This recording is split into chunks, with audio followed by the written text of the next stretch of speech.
your very first big budget studio blockbuster can be a pretty big deal too when choosing, what to commit yourself to in that department. So at that point, had you had an opportunity to do any films of that scale before? And if you did, what was it that made Hellboy the one to take that plunge with? First, I was like, it's a remake.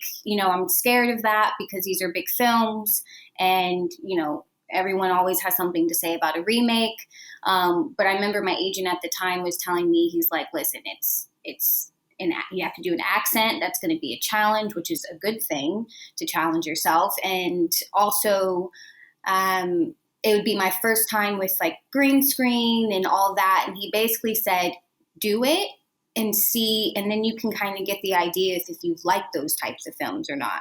And I think that's what made me go, okay, it's a good challenge. And it's also a way to see both sides. I've only done indie, so might as well go for that one. So now I have to follow that up. What was the takeaway? Is that kind of environment the type of environment you like working in? Or do you prefer, just so I can also name drop some of your other titles, Hearts Beat Loud, Miseducation of Cameron Post, I could go on and on. Which type did you prefer after that?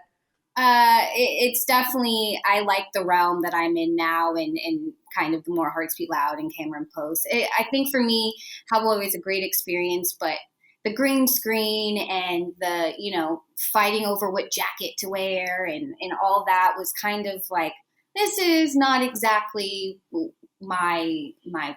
This is not kind of what I want to put my energy into. It was great for, learning and the stunts. I think that was my favorite part. I love doing stunts, but that scale was just, it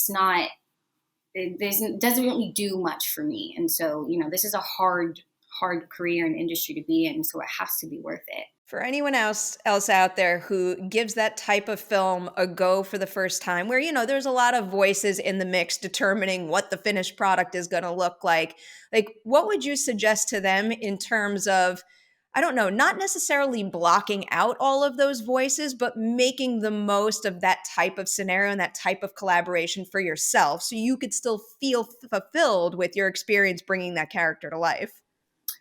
I think maybe it kind of simple and not simple is you're already there. So you're either going to be there and be miserable or there and feel lost and, kind of in over your head, or you're going to be there and try to do the best that you can do.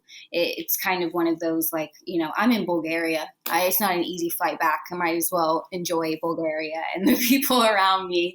And I did what I could with Alice because, I was relating to the voices and just kind of, I loved working with David and stuff. And so I found my little pockets of happiness and parts of the script that I could be like, all right, this is nice. I like this part. I took what I could from it and put everything I could into the stunts basically, because I was like, all right, this is healing for me. So it was good.